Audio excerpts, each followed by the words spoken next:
So get out your custom toward me now. I think we're on. All right. Thank you, Phil. We were having some technical difficulties there, and Mr. Greenwalt there, he was drinking rum and Coke, by the way, which is breaking with our tradition of drinking good local craft beer. Yeah. But that's what he brought tonight. And Vanessa, why don't you show us what you're drinking, your very last? Yes. So I am drinking my very last beer. You can get it not just in South Carolina, but it's my very last one that we brought from South Carolina. And it is Westbrook Brewing Company. And it's their lemon cucumber gosa. And it's really good. And I'm drinking it out of a wine glass from the Overmountain Vineyards, which is on the Overmountain Victory Trail. It's right. The trail goes right through their property. And they have partnered with the park a number of times to provide interpretive programs to their patrons. So, and they have really good wine. Now that I don't work for the park, I can plug it. So, well, it's appropriate, more appropriate than what Mr. Greenwalt is drinking. Sorry, Phil, you're wearing a Ravens hat. I can't forgive that, but you guys did beat my team last week. So I figured the rum would slide if I wore the Ravens hat. I was trying to stick the rum in. I do appreciate you not blowing me up on text messages about the game. So I do appreciate that. So anyways, moving on to why we're here. Not everyone wants to hear us talk about sports. We just had an anniversary. Battle of Kings Mountain, October 7th, 1780. And tonight we have Phil Greenwald and Vanessa Smiley, who will kind of go back and forth a little bit and talk about not just Kings Mountain, but the Overmountain Victory Trail, Overmountain Militiamen. Of course, Phil's favorite, Patrick Ferguson. Actually, let's say it's Bert Dunkerley's favorite person, since Bert's not here tonight with us. There we go. Throw Bert under the bus. So hopefully tonight we're just going to share a couple stories about Kings Mountain, why it was so important. Many people consider it the turning point. Of course, we've heard that phrase so often, the turning point. But it's October 7th, 1780. And for me, what's amazing is Camden, which I'm studying right now, is only a couple months before this. So it's amazing how low the American or the Patriot cause is by August 6, 1780. And then you fast forward up to Kings Mountain just a few months later, and the whole conversation has changed. So it kind of shows how quickly things did progress in the South. So, Phil, we're going to start with you, Phil. Give us some background. Let's talk about Ferguson, Patrick Ferguson, this very infamous British officer that really fought up and down the East Coast. He was obviously at Brandywine, and then turns to the South and really kind of gets the Patriot militia kind of energized by some of his actions. Yeah, so I mean, of course, he's well known for the shot he didn't take there on the banks of Brandywine Creek, but he's also, known as an advocate for light infantry as well. For attacking the militia. The Patriot response, the Patriot militia, the rifleman thing with the same way, fast moving, energize the local populace. He's also, he's Scottish, so maybe he's a little bombastic there. He is divisive in the backcountry. He also, but for me, besides his improvements and so forth, he has cause to be. He's got two of the Loyalists, I think, American Regiment. He's got some New Jersey Volunteers. So he has a good force with him. He's about 1,100 strong, and that's a pretty big force to be bringing into the western part of the state. Now, unfortunately, he doesn't quite know the local dichotomy of this neighbor versus neighbor, of the sensitivity that's been going on, and it has been going on since. We always think, okay, there's two major actions in South Carolina: the 1776 siege of Charleston, the 1780 siege of Charleston. But it's really, they're fighting from those 4 years onwards, and so his decrees as he moves in will, of course, alienate. But at the same time, most of the South Carolina militia aren't in the general area, so it's going to be relying on others to kind of come to the rescue, and I think that's a major part there. Obviously, he's also an inventor. He dabbles in the Ferguson rifle and so forth. But he's an interesting character. We'll put it as that. So Vanessa, let's talk about the American side here. Obviously, the army under Horatio Gates has been defeated. They have fled back to North Carolina, and so you have lots of militia and smaller actions between loyalists and militia. I mean, American militia going back and forth. So, who are the American forces that we talk about at Kings Mountain? Sure. So there's a number of different characters. We'll go with characters. I like that terminology for Ferguson. There's a number of different characters that come into play, one of which is Colonel Isaac Shelby. And he sees some action at the Battle of Musgrove Mill. Right. And it's at that point in time, he's kind of already thinking that Ferguson's got to be one of his main targets. Because of Ferguson's role with not only protecting Cornwallis's flank, but also just the upheaval that it's causing, trying to get that loyalist support. And so he's already got it in his head. And it's not until in early September of 1780, Shelby is back home, or at least back with his men back in his home county.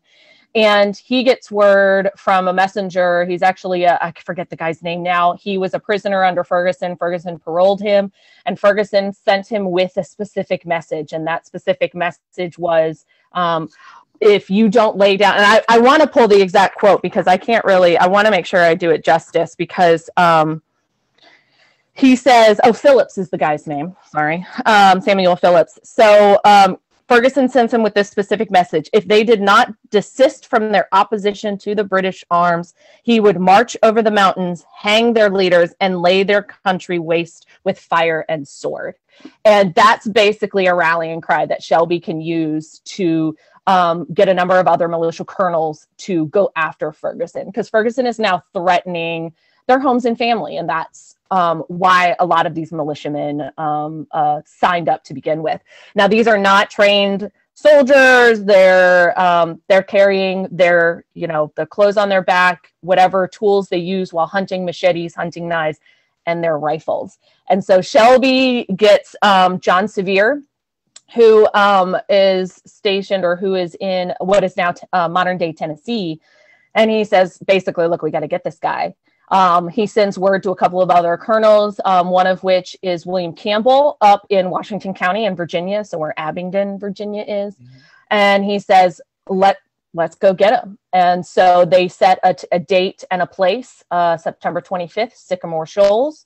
This is where we're going to muster, and this is where we're going to start our march towards going after Ferguson, who at that point in time was stationed at Gilbertown in North Carolina. And Gilbertown's kind of a misnomer. It's not a full-on town. It's basically a plantation that Ferguson was encamped at the time. And so these men come from all over the mountains of Virginia, what is now Tennessee, and North Carolina, and they start to come together, and they meet at Sycamore Shoals with about 1,000 men, and they go after him, which is pretty amazing in that time period, right? It reminds me a lot of Lexington and Concord, how quickly the militia up there were able to get everyone together so quick. And of course, this is before Facebook and before Twitter, right? You can't just tweet out, "Meet me at the Shoals." A little text. Yeah. And they get the network. Yeah, and they come from, we're talking backcountry, we're talking mountain men. They're not necessarily like you were saying, they're not networking with each other necessarily, but word gets out. And William Campbell actually at first was like, heck no, I ain't going after Ferguson. And so Shelby writes to his cousin, Arthur Campbell, and is basically like, yo, get your cousin on board. And finally, Campbell agrees and joins in. But, it's basically this is our chance, guys, or who knows what's going to happen. And it's amazing. They're coming from all different areas, and yet their one common goal is to take down Ferguson. It's kind of like the quintessential underdog story of let's go get the bad guy. Right. And it's pretty amazing too that they were able to put whatever differences they had aside, and personalities and egos, to actually have a concentrated military force and be able to act under kind of just one goal, one mission. So that to me is the most amazing part about it. And they didn't have a central there was no general in charge. There was no central person really in charge. They're all, they're militia. They voluntarily decided to do this. So they're having to operate really without that really strict structure that comes with military. Now they have, they kind of vote for impromptu leadership, but every man is basically, and we'll get to the battle, but during the battle, they basically give the command that every man is his own colonel, is his own officer, his own general or whatever, and to do what you got to do to win the fight. And that's amazing. That's just unbelievable. Yeah, it is. And later on, we're going to actually talk about a little bit about the modern day over mountain trail, because I think that's pretty cool. Talk about that later. So for Phil, sure. What's Ferguson doing? So talk a little bit about the broad strategy here. Of course, I mentioned Camden and August, just a few months later. So what's Cornwallis's plan? What's he trying to accomplish, and how's Ferguson fit into all that? Certainly. So, if you backtrack, obviously in May 1780, a little over 5,000 Continental soldiers are surrendered at Charleston. Shortly thereafter, you have the battle or the massacre of the Waxhaws, which destroys another little Continental force on the Abraham Buford. Then you have Camden in August. And so, the state of South Carolina doesn't have a Continental or main army still in it. And so, Cornwallis, moving through the central part of the state, has a sight set higher up into North Carolina, subduing and kind of coming up through the interior. And so Ferguson's sent to pacify kind of his left flank, the northwest, and then move into those areas around Charlotte and so forth, get out of South Carolina into North Carolina. And so that's his goal, is to pacify the region and keep Cornwallis's left flank. As, of course, Cornwallis goes hunting for this hopefully rehabilitated Continental Army that's that's settling, I think, around Hillsborough, as my memory. I know Rob could probably speak to that, because that's where Gates ends up and all that, and Greene comes down. But it's also, too, there is a barracks of South Carolina militia. They're concentrated farther as well. So it speaks to one of the things that, as the Battle of King Mountain unfolds, we can talk to it later, it's amazing that you have militia that leave their state or leave their colony and come into, after showing what, as that great quote that Vanessa shared earlier, that divisiveness. So it is to get Ferguson, but it's amazing they're able to track over the mountains.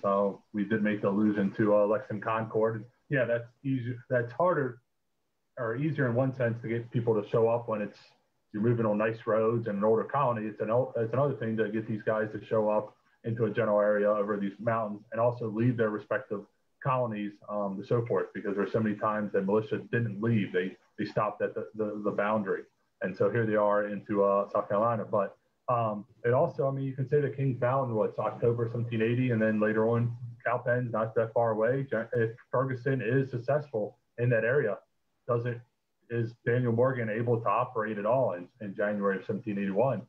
Because Cornwallis is still trying to protect his flank because of the failure of Ferguson, and the result of the battle is the loss of support for the British Crown in that area. They kind of go underground because the protection is gone.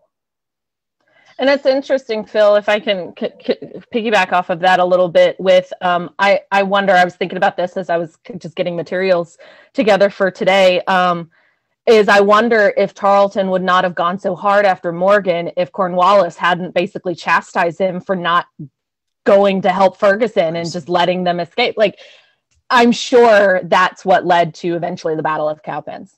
The brashness.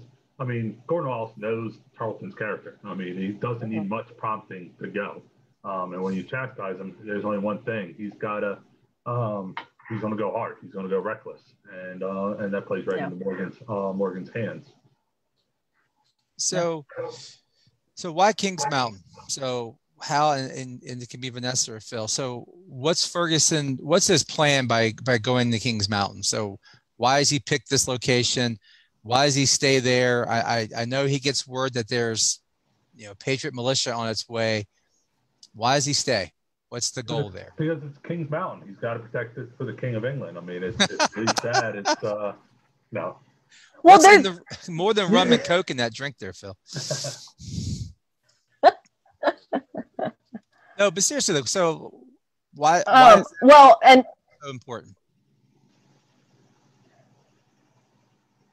Oh, I thought you were talking. Are you talking, Vanessa? I can. I know you were kind of making a joke, but I think there's a decent number of questions about why does Ferguson stay? And not only stay, why doesn't he fortify himself? He's got the high ground. Typically, in military strategy, if you hold the high ground, you're in a better military position. But he never fortified his position. So I think there's still a little bit of questions. I think it comes to, he underestimated the militia force that was coming at him. He might have gotten word, but just from what I've read, and I'm sure there's more official reasons why people think that he stayed, but I think he really just, so he knew that they were coming, so he left Gilbertown and finds this nice, bit of property, Kings Mountain, this nice location to camp out, and he just kind of dawdles. And I think a part of it's because he just misunderestimated the militia that were coming and the vehemence that they were coming. And yeah, so he's basically a sitting duck. I don't know, Phil, if you've got some other insight. I mean, just one of the great historians of the Road to Guilford Courthouse, I think he sums it up almost perfectly. He just felt it not necessary to fortify. And I mean, I think that, yeah, basically it's that the thumb of the nose. And also, I mean, with his proclamations and with his bombastic attitude, I mean, one of the things you see with a lot of, I mean, I would call it the William Howe-esque thing, is that they will do what the militia or the Patriots are going to do what I want them to do as a textbook thing. I'm coming for them. They're going to stay in their towns. And then when I get the chance to wrap them up, I will wrap up and put a nice little bow on it and be a great victory. And then suddenly, as they say, that's the worst thing you can do in war is expect the enemy to do exactly what you want them to do. And I mean, let's give a lot of credit to the Patriot militia. I mean, it's not great weather that they come through. It's not, I mean, they're coming across. And so there is that element of harshness that I don't think Ferguson realizes that these men, he's facing a different type of militia than maybe faced up north. And that's nothing about Northerners. It's just the nature of the beast and so forth. I wanted to say that before I know we have a few people from our old haunch, Vanessa and Morristown. I don't want to upset anybody from Nothing too terrible yet on chat. Winslow or something. So. And anyone asked, that was Bert Dunkley saying that the militia was a little harsher. So poor Bert. Say that tonight. There you go. So, all right. So Ferguson's on Kings Mountain. The militia arrives. Kind of take us through what happens. Take us through. So, you don't have to get too much in the details, but maybe get a little bit in the details about how this battle transpires. How does the militia, because Kings Mountain, I've been up there, and I think you all, I know Vanessa's been there. It's a great location to defend. And the way I've always read it is the militia just kind of overwhelmed them, even with the terrain that Ferguson had to defend, which was great terrain. The militia were just able to overwhelm them with their numbers and obviously, with their kind of way of fighting compared to how the British were fighting. So take us through some of the actions there on the battle on October. Sure, and I can take this, Phil, if you're good with that. All right. So there's the night before Kings Mountain happens at Cowpens. So Cowpens is they find themselves at Cowpens. They realize, okay, we don't have to go much further. Ferguson is a short distance away. So they take their best fighters, and they're the ones that are able to make it, and they make that haul all morning on October 7th, and they get to Kings Mountain, and they essentially, so it's about, I'm going to mess up the number. It's about 900, maybe almost 1,000 men. And they divide themselves into, it's like 8 or 9. I should have looked up all the numbers. I'm terrible with numbers. It's like 8 or 9 units. And they essentially surround Kings Mountain. And basically the command is given that once the first shot is fired, every man is his own officer, and to do your best to take the hill. And so what ends up happening is, the simplest of terms is there's essentially 3 waves. So the first wave is the militia trying to push their way up. And I should clarify that there were loyalist militia on the top of the hill with Ferguson. So I will clarify my language. So the Overmountain men, the Patriots, start to push their way up. They are repelled twice. So this happens twice. And it's on that third try that they're able to overtake them. And there's a couple of different reasons why the militia, the Patriots, have the upper hand despite having to go uphill.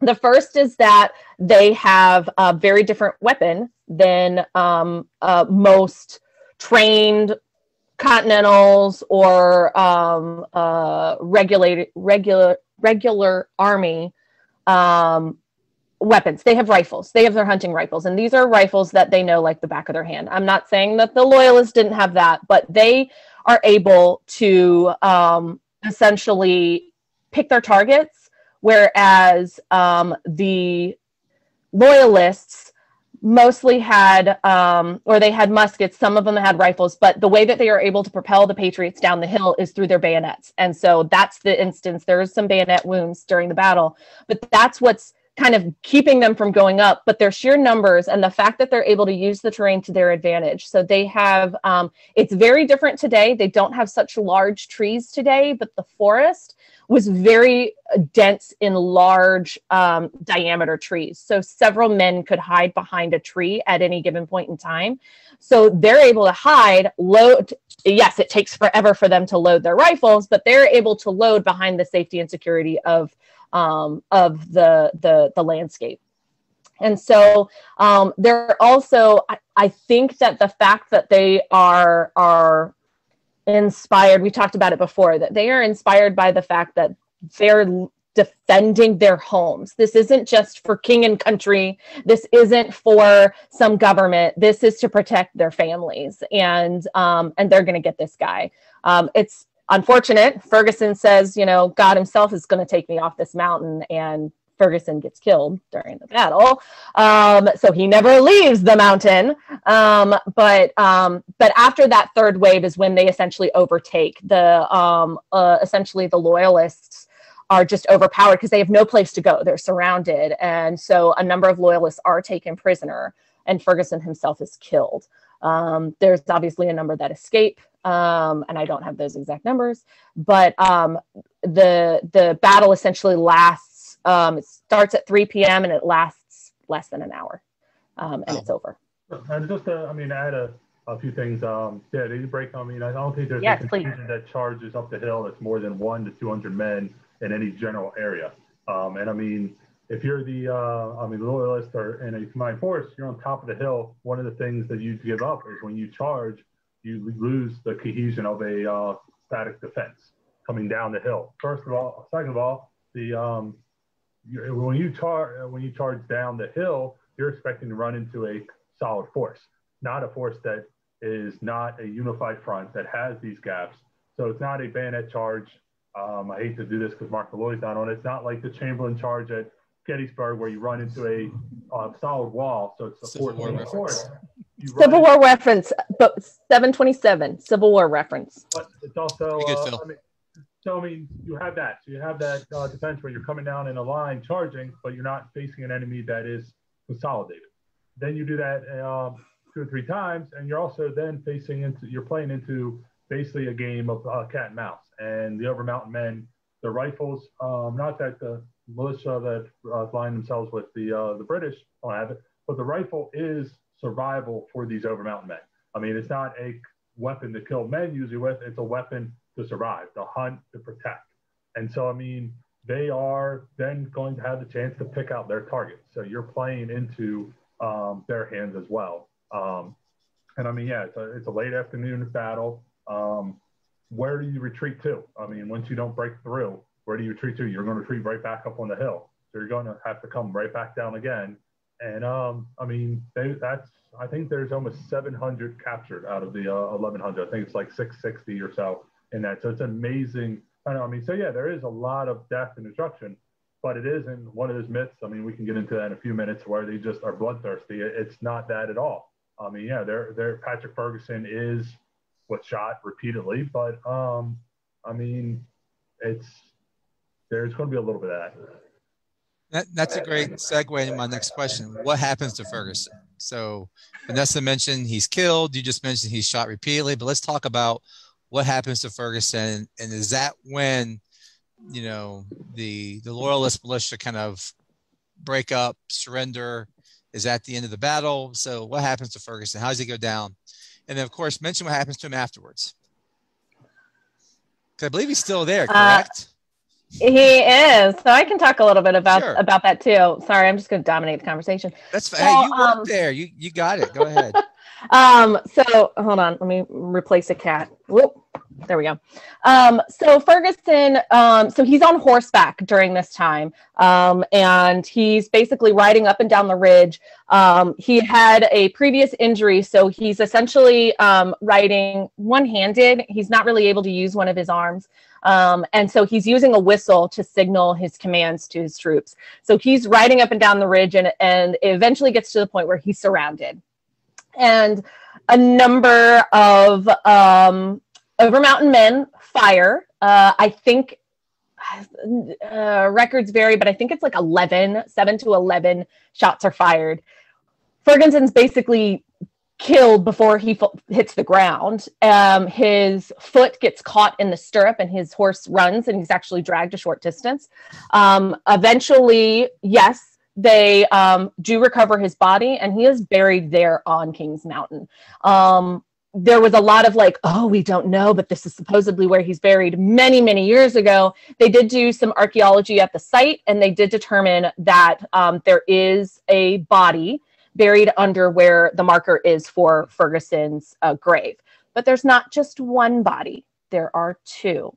And that gets into a different little tale that we can get to in a little bit about the two Virginias that traveled with Ferguson. And it is believed that the other body there buried with Ferguson is one of the Virginias. Oh, wow. That's pretty amazing. Phil, did you know any of that, Phil? Did I know? Yes. Thanks for that. No, I'm just giving Phil a hard time. I'm sorry. This is what I get for not giving Rob a hard time about a football score last week. That's right. So now this is what happened. I did pick the shirt tonight. I want to say Wonder because I figured that was a good thing because there was a lot of Over Mountain. It is a mountain scene. Mm-hmm. So pick that out. I like that. Interpreters out there, imagery, connecting to the location, audience, and so forth. But it is. I mean, there's an attempt. I think an officer tried to demand what Ferguson surrender. I mean, he's shot multiple times on the field there. It's always ironic that if you believe that myth from Brandywine that you don't shoot officers, I guess that message didn't get corresponded south. It's a little different action there. But no, I actually have an interesting account. If we're going to segue in after the battle before we get into the Virginia story, an account of Joseph Greer, who's listed as the messenger to apparently take the story north of the victory. And it's an amazing account where he gets captured, or not almost captured, by Native Americans on the trek. Supposedly he hides in a log that they actually sat on for a little bit. But he's apparently a very tall, what we refer to as a typical Over Mountain man. Tall, strong, not going to listen to anything, doesn't care who's in his way. And apparently when he arrives at the congressional headquarters or wherever the Congress is meeting in Philadelphia at the time, the doorman is a little nervous about letting this guy who's just basically rode the last, 4 states to get there. But he pushes through the door to deliver the message about the victory of Kings Mountain. And supposedly George Washington, supposedly George Washington was there and he commented, with soldiers like him, no wonder the frontiersmen won. So I don't know if George actually said that, but it's a pretty awesome account that's passed along. Just the messenger of arriving news. And I mean, we always hear about the other messengers, Tench Tillman, who takes Yorktown, or Paul Revere rides south during some of the Stamp Act and so forth. But Joseph Greer does not get the recognition of the perilous journey across the Carolinas and Virginia, and not going to let any doorkeeper be damned, staying in his way. So, well, you have fulfilled that Mark Malloy quota. We got the Civil War mentioned, and now George Washington. I mean, Mark Malloy might as well just be here. We don't have his laugh, but it is. No. He doesn't even need to be here this week. So it was Mark Malloy. So there's my birthday gift, Mark Malloy. Civil War, George Washington. Happy birthday, Mark. I wasn't able to take them to the official ERW headquarters. So this is the best I can do. We went this week. We took Mark out this week. So as I get my next beer, and Vanessa wanted me to mention it, I'm putting my second beer in my son's school cooler here, lunch cooler. So appreciate having that here handy. So as I get my next drink out, what happens afterwards? Fast, by the way. What was that? Yeah. We're going downhill fast. Yeah, I know. We're going faster than Ferguson's men down Kings Mountain. So what happens afterwards? So these over mountain men are not, as we've been talking about, they're not a regular formation of Continental troops. So they win the battle. They have these prisoners and such. What do they do and where do they go? They just go home?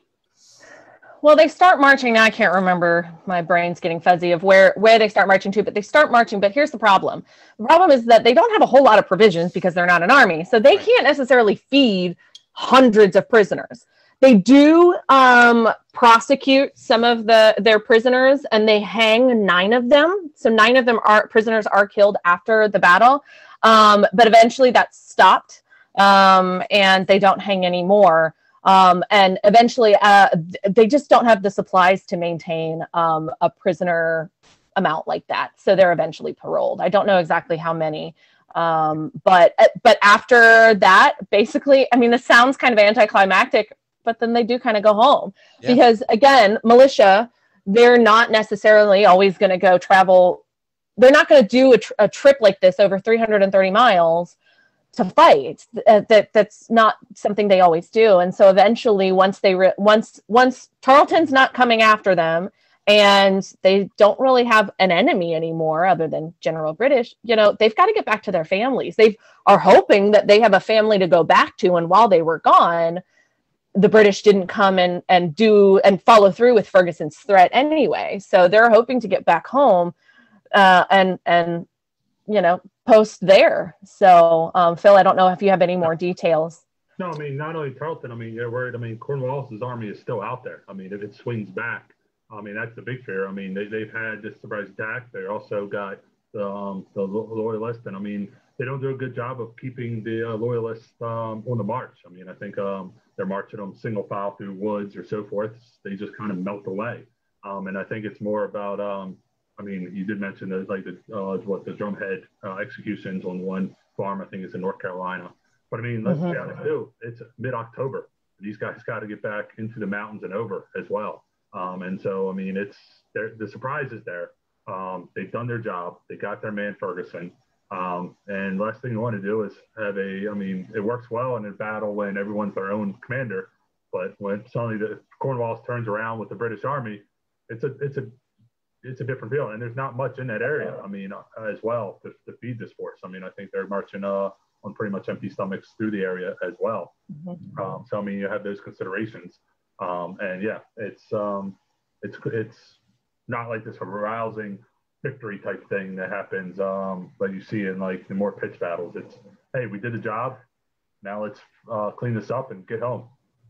Yeah, they just kind of melt back into the mountains. So the executing of the 9, and I was going to ask you about that, and you brought it up already, which is great. So I know it's a little bit of controversy about what happens after the battle. So in your opinion, I think I know the answer, but for our listeners, why are these people executed? I mean, that's because they're prisoners of war, but I think this ties into that whole Civil War aspect of what's going on in the South. Yeah, I'm looking for a quote, so I'll let Phil chat, but I'm looking for a quote, see if I can find it. Okay. So I mean, there are eyewitnesses in that Patriot over Mountain Men or militia that said these men fought with us, and now they have switched sides.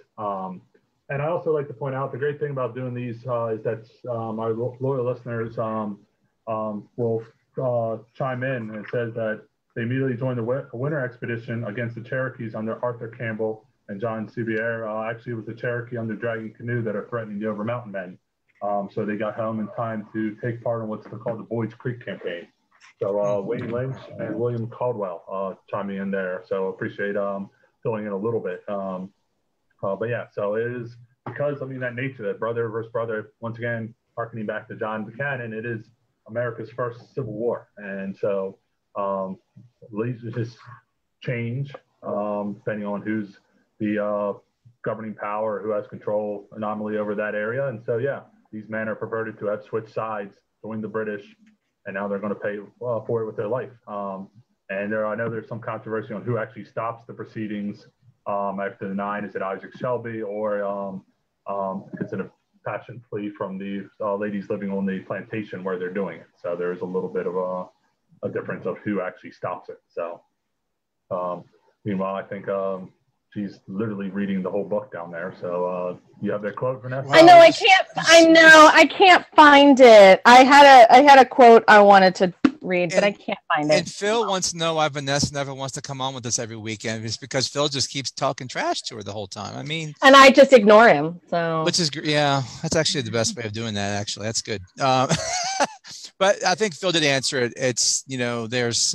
as you guys were talking about, some of these men are were Patriot militia at some point, or they did some atrocity against a Patriot or Whig family in the area, and it's retribution for all that, and it kind of really shows, and it's true in New Jersey as well. It's true everywhere up and down the coast and the colonies, but we really focus in on South Carolina, North Carolina, of how it really has become a civil war, so to speak. And I love the cat in the background. That made it right there, Vanessa. That's awesome. So I have a house full of cats. They're going to show up. Don't worry about it. So let's talk about some of the myths. Vanessa, you have some intimate knowledge of working in this area. What are some of the prevailing myths about Kings Mountain that you would like to kind of talk about? Well, I think one of the myths, or at least something that I, as a historic weapons nerd, I get a little nerdy about. So we were talking about Ferguson as an inventor of what's known as the Ferguson rifle. Only a handful, I think it's like 100, were ever made. And he gets this big, and rightfully so, he gets this big reputation of, he's, invented this great breech loading rifle, right? It's not that great. And he technically stole the idea from a Frenchman. So that's terrible to say. And it's not to say that it's still not heard it here first. An effort of engineering, because it is, but it just wasn't a good rifle in idea, yes, but it wasn't solid enough of a rifle to be used, essentially mass produced for militia, for regulars, for anybody to actually use, because it, like with a number of breech loading rifles through the 18th and 19th century, there were issues of basically powder getting into the breech and exploding. So, and he did, he's not the inventor of a breech loading rifle, but he did try to perfect the design. And unfortunately, he just didn't get to a point where it could be mass produced. There is a reproduction Ferguson that I know that the park has. They used to, years ago, I think they used to do firing demonstrations with it, and learned very quickly that it was not a safe weapon. And I think the hope is one day to maybe be able to show that again, but they are very, very focused on safety for historic weapons, as all National Park Service sites try to be. So I don't think you'll be seeing that. But I know that everybody's just like, the Ferguson rifle, it's this great. It's all right. Probably wasn't the best one, but you went there, Phil. It's all right. It's all right. It's all right. All right. So it's all right. To Phil, any kind of traditions or myths about Kings Mountain that? The thing about Kings Mountain is it's pretty cut and dry in the sense that what happens there. But I think a lot of the myths are pretty much around Ferguson, and. It is. It always amazes me. I guess not so much a myth. It's just a thing that I pondered a few times being in Carolina, and you're going through. They have a great Revolutionary War trails, and they have these little battlefields and sites. If it's not Ferguson, there at Kings Mountain, is Kings Mountain a national park? If it's the size with Jefferson, but what sets aside? There's some major other ones that. Our battles and so forth. So what do you set aside as national park? What gets a state park? What gets a battlefield sign? South Carolina is fought over. I mean, how many battles are in the state of South Carolina? I mean, it's an amazing thing, and I think that's the one as we think of these set battles in South Carolina or in the Revolutionary War, but really it's these. I mean, from Huck to Feed, or I know it's in probably North Carolina, Ramsers Mill, Musgrove's Mill, all these Orangeburg, all these places they fought. Is it because of Patrick Ferguson's bombastic attitude that Kings Mountain gets saved, or is it because of the Over Mountain Boys and the tradition of what becomes an American identity and so forth that saves it? Is the history? Is it Thomas Jefferson's quote about it being one of the pivotal battles of the war? Just kind of interesting what gets set aside in American memory. I'm not saying that the battle is not significant; it is, but I mean it has the making of every other big militia versus militia battle in the in South Carolina, and I mean I'll accede to the still throwing it down. I mean, I just want to give some of these other places to do. I mean, I just read a great book on Francis. Sure. The Swamp Fox. You always hear about how great Thomas Sumter is, but I mean, there's some correspondence that Sumter is not a great strategist. He's just throwing his men into battles, and that Marion refuses to serve with them. And so, yeah, it's interesting that you have two of the greatest South Carolina militia leaders not at one of the only national parks created for a great militia battle in the state of South Carolina. So. No, that's a really good point. And I think the fact that Ferguson is still there, I think is a huge, I don't want to say selling point because that makes it sound like it's marketing, but so when you go to visit Kings Mountain and you go to the monument where he's buried, you'll notice a pile of rocks. And there's kind of a myth surrounding what those pile of rocks is, what it means, and what the tradition was behind it and how it started. So there's two beliefs. If you are of Scottish heritage or descent, then building a cairn over a gravesite or over a place where somebody is buried is a sign of honor. And so the question is, did that rockstone mountain start because people were coming to honor Ferguson? The other side of the coin, though, is in certain cultures, by placing stones over a grave, you are keeping that soul or that spirit of that person in the ground where it belongs. So it's actually a mark of, I don't want to say dishonor, but it's basically like, stay in the ground, bub. And so is that how it started? And that's an old tradition, especially in certain cultures. That's an old tradition. So it would make sense for right after the battle for that to have started, but also could have been at any point in time. So we do know a number of visitors that will place a stone on top of the pile. If it's the Scottish tradition, you bring a stone from wherever you're from, but please do not bring outside stones into a national park, because that could introduce any sort of invasive. Spoken like a good park ranger. There you go. So depending on how you feel about Ferguson could influence how you feel about that stone pile. Yeah, and you know, it's a great area too, because you have the state park next door, so you have a lot of area preserved around Kings Mountain, other than just the national park. You have the state park, so you have a great preserved area. So let's go into that. So you know, I'm reading all of our chat. We haven't had many questions, lots of comments. Mike Peters had a question about the proclamation, which we already covered. And Mike, I know, will watch the recording of this later, so he'll catch that. So as far as visiting, you know, I've only been there once. To be honest, I've been there once. I went there with Bert several years ago, and it's a great location. But yeah, Bert didn't ruin it, but it was a great spot. So when people go to Kings Mountain, what should they see? You definitely should take advantage of walking the Battlefield Trail, which takes you up the mountain to some significant spots along where the Patriots fought, and then obviously up on top of the hill.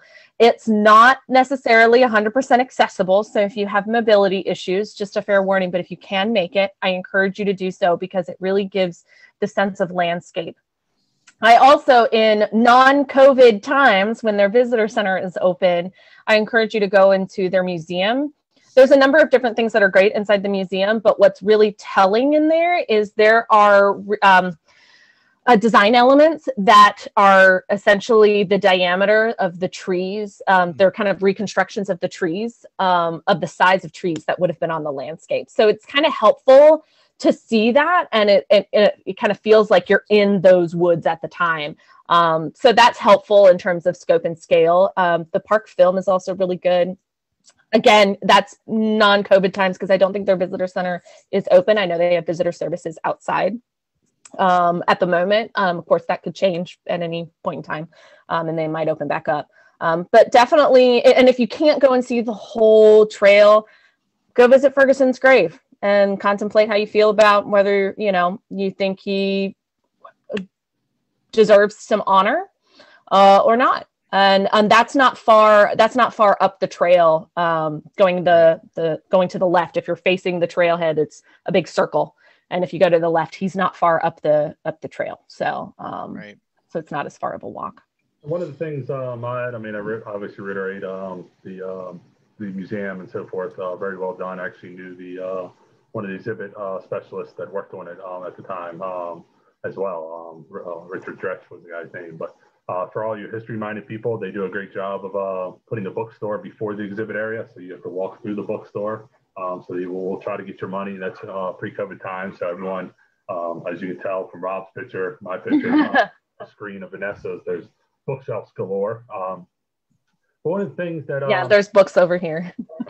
One of the things that sparked me with there is that, and also with Cowpens, which is not half hour, 40-minute drive or so between the sites, is you have space. I mean, in a lot of these Red War battlefields, like you think of some of the major ones like Bunker Hill, or the whole New York sites are gone, or so forth. You have a chance to actually experience the terrain, and it hasn't. I may be wrong, but the area hasn't been that much populated. So you have the state park, obviously, and the land set aside. So you really have a chance to underscore that, hey, it is. This is backcountry in that time and so forth, and so. They appreciate the kind of the drive-in and so forth. So it's not many times you get to experience land that is preserved that much in its entirety. And so that's a pretty important element because we spend so much time trying to get our head in that headspace of what was like at the time. And it's a lot easier when you don't have honking cars or you're not cutting through a shopping center parking lot or something like that to get to the spot. And that's one of the Park Service entirety of taking as much of the property as possible. And what president? Well, there's a marker for a president. Is it Hoover or Coolidge? Mm-hmm. It is Hoover. Okay, so I remember. So I think So did Herbert Hoover bring a stone? That's the question that I have for Vanessa. I don't know. You'll have to ask the staff there because I've never been asked that question, so I've never even thought about it. Wow, that's a good question. Yeah, good job, Phil. Way to do that, Phil. You asked me a question earlier about Patrick Ferguson off the bat, so I just figured I'd stump someone else. So for those who are still watching us, and God bless you for doing that, we do get together a few minutes before this goes live and talk about what we're going to talk about. I told Mr. Greenwald we're going to talk about Ferguson. Whoa! You told me. Are we going you would live? think. Hold on. You would think one of those books behind it would have something about Ferguson, but they're probably all Civil War books. So. Yeah, they're all. Let me do the Mark Malloy again. They're all Civil War books. It's a great book right there. The first half of that book is excellent, by the way. The second half really fills in all the loose ends. It does. But no, I'm just kidding. Yeah, I have a love-hate relationship with Patrick Ferguson, so I admit that I'm not quite sure where I stand or sit on that perspective, but. But the one question I wanted to ask Vanessa, and I know I mentioned this to her before we got started, was the Over Mountain Victory Trail, which is a national heritage trail? National Historic Trail. Okay, right. And there's supposedly a difference. I don't know. Yes, no, there is. You're right. There is. I just couldn't remember what it was. So talk a little bit about that. Talk a little bit about the sites and how they're connected and how people can follow it. I know there's a logo that signifies the sites. So. And So, right there, I have to get that. That's great. Yeah, so the Kings Mountain Visitor Center does sell this. I'm sure you can find it online somewhere, but it's a guide to the Overmountain. It's probably backwards. A guide to the Overmountain Victory National Historic Trail. This is the Overmountain logo. So today, even though it's a National Historic Trail, the government actually doesn't own a specific, like, this is, property of the Overmountain Victory National Historic Trail. Instead, it's a number of partnership sites, and it's primarily a motor route, it's still great, which means you can essentially travel the 330 some odd miles that the Overmountain men traveled, and then some, because you've got two veins that come together to Sycamore Shoals that then continue down to find Patrick Ferguson. So there are a number of sites that are local sites, state sites, and just local, like, private parks, but that partner with the Overmountain Victory Trail to provide programming, and the Overmountain Victory Trail Association, which is a partner group, to provide programming all along the trail throughout the year, but especially during the anniversary, the 2-week anniversary of their march. So you can find information online, obviously, and you can find a map of the motor route. You can go to the Park Service website, but you're basically going to be looking for this symbol, and you just travel along into different sites. So I'm not going to necessarily plug just this book, but what I like about this book is that it actually takes you to some of those key locations and where you can find certain stops that they made that were kind of just viewscapes. Like, there's nothing there, but you can go and sit in the same spot where they were, crossing over the mountain. And so this one's a really good one, but you can find other sites, but you can actually, just kind of follow in the footsteps. You're driving it for the most part, but you can kind of follow in the footsteps of the Overmountain men and make your way from Abingdon down to Kings Mountain, but then also from Wilkes County, North Carolina, Elkins, North Carolina, Wilkesboro, North Carolina, and take that route as well. So you can kind of see a variety of different sites and support a variety of different partners, National Park Service partners, who help tell the story outside of just the one person, I think, that works for the trail right now for the Park Service. So, So to put you on point, on the spot, I should say, not on point. Favorite spot on the trail? Favorite spot on the trail? Yeah. Oh, that's a tough one. I want to say Sycamore Shoals. And I think the reason for that is it just feels like I don't want to take either a spot on either of the branches, because I don't want to pick a favorite, but Sycamore Shoals, it's where they come together. And it's, right. And it's, especially like when I was there during the anniversary last year, it's just kind of that you kind of almost get overwhelming feeling, because that's where they start their march. Like, it's the beginning of a journey, and they don't know what's ahead of them. They don't know what's lying ahead of them. And the site is a well-preserved location. I want to say, so now I'm going to look through a book. I'm going to say that it is part of the Tennessee, it's a Sycamore Shoals State Historic Area. It's a state site, and they have a variety of programs that I'm sure that they offer throughout the year, and the staff there were amazing when we were there last year. So it's supporting another local organization or local government site. So great. Let me jump in here before we go out. First, since 2/3 of us are National Park Service and the other third loves the National Park Service. Hey, I used to work for the National Park Service. I've been there. I've worn the green and gray. I wasn't trying to route you out. I was giving you love that you love the. So scenic trails are actually 100 miles or longer, continuous. It can be motorized or non-motorized. And historic trails often don't have a certain length, but they're important for the entire nation following some type of either historic or prehistoric route. So there's the definition from the. There we go. But I also have a spot on the Overmountain Trail that has a unique story. Sidebar there, Cowan's Ford. I was traveling from Kings Mountain, actually. Had visited Kings Mountain for the first time by myself. I'd been there years ago with my pops, and I was going to the Smoky Mountains for a training. And I was following the route, because why go the interstate way, go the route.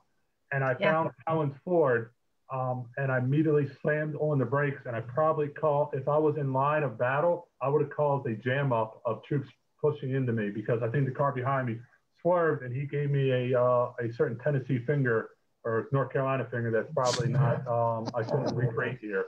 But I was so excited with Callan Ford, just finding the sign that I didn't, my whereabouts. But that's the Over Mountain Trail. It's great signage. It pops up on you. There's a historic, I think, state historic signs there for Callan Ford.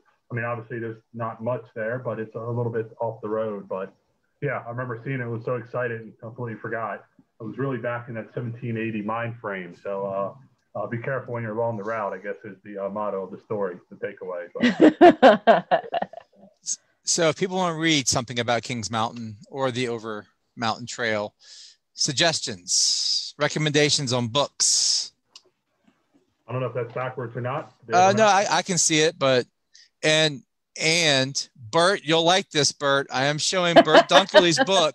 Mike Peters, take note. I'm encouraging our viewers to buy Bert Dunkerley's book. What Bert here has is first accounts from the battle from both sides, it's a really good book. And so are the other ones that you all showed. Not to puff up Bert, but that is actually a really good book. I just don't have it unpacked yet. It's still in a box somewhere. Oh, so. Otherwise, I would have had like it. Good excuse. I like it. I knew Rob was going to do that love fest with Bert. I didn't want to take But no, I think you can't. I had not read the book that Phil had, but definitely Road to Guilford Courthouse is a great book. Oh, and it puts it in the whole, it puts it in the whole scene. So that's one of the reasons I really like it, that bigger picture idea. And Buchanan has another one that just came out that everyone has to get, but we can go. I don't want to go down a segue into books, because we'll be here for another hour talking about books for an hour. Buchanan, it's great. It's a must-have. So as we get ready to jump off here, I got to let Vanessa know that your Cowboys won, by the way, with a field goal. So I hope Dak's okay. Dak, I think, I don't think Dak will be back next week, but hey, that's a thing. Thank you. So congratulations on the win, at least. Maybe we can read Mark's book. Maybe we can send him like one of the eyewitness accounts of Kings Mountain. Oh my God. Oh wait, can I very quickly tell the Virginia's story? Oh yes. We forgot. Yes, go ahead. So there were two women who traveled with Ferguson, at both whose name was Virginia. Possible reason being that when he was whispering sweet nothings into her ear, he wouldn't get the name wrong. And one of the Virginias did escape the battle.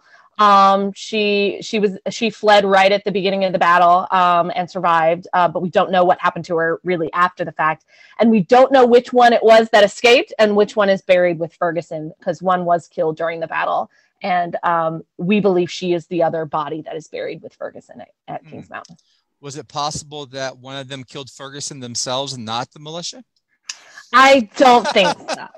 Just kidding. No. Starting myths here. No, well, there you go. Well, thank you all thank you, Vanessa, for joining Phil and I, because you're brave for doing that. Thank you. This is a lot of fun, and I love talking about some of my previous parks, and Kings Mountain has a lot of great history there. Right. I hope folks will go and research it and read up on it and visit. Next week here on Sunday night on our happy hour, we'll be speaking with the American Battlefield Trust. We're staying in the Southern campaigns. They're working with people in South Carolina on the Liberty Trail project to connect reservoir sites in South Carolina. We'll talk about the Liberty Trail project and other initiatives that the American Battlefield Trust are taking on with the American Revolution. I want to let everybody know that our website has registration information for our symposium in May. We're still on for May for our symposium. Knock on wood, hopefully we can all get together then. And we did push it back from this September to next May. So hopefully we can meet in Alexandria, and there's information online about registration. And I want to highlight something that I know Phil's going on. We're trying to encourage Vanessa. We'll see November 6th through 9th. A bunch of us of ERW are getting together for our annual fall trip. Last year with the Lake George, Saratoga, some other sites in New York. We were going to go to South Carolina to visit Kings Mountain, but with COVID, we figured we'd keep it a little bit closer, since a lot of us, not Phil's from Florida, but Phil's in Florida, not from Florida, but in Florida. So we're going to keep it here in Virginia. We're going to Williamsburg, Yorktown, Great Bridge, Green Spring, Spencer's Ordinary, Bow of the Hook. Focus on some of those events there. We'll be doing a lot of live videos during that time period. So, maybe a few drinks and a few cigars if Phil decides to bring cigars this time. Phil usually steals mine. But if you guys follow us on social media, please follow us during that time period. We'll have some really great historians leading us around, giving you some behind the scenes look, especially at the American Revolutionary Museum in Yorktown. We'll be visiting there as well. So stay tuned for that. So thank you all again. Thanks for watching. Thank you, Phil and Vanessa. Yes. You've got at that I think at that conference next year, isn't there a certain one of three of us is speaking, and I think it's on Southern Theater Misconceptions, right? It's not me and it's not you. No, it's Vanessa. Yes. So there it is. She will be speaking at our symposium next year. So I hope so. Let's hope it happens. Something's happening. Something will happen. We're gonna do something. We're gonna do something.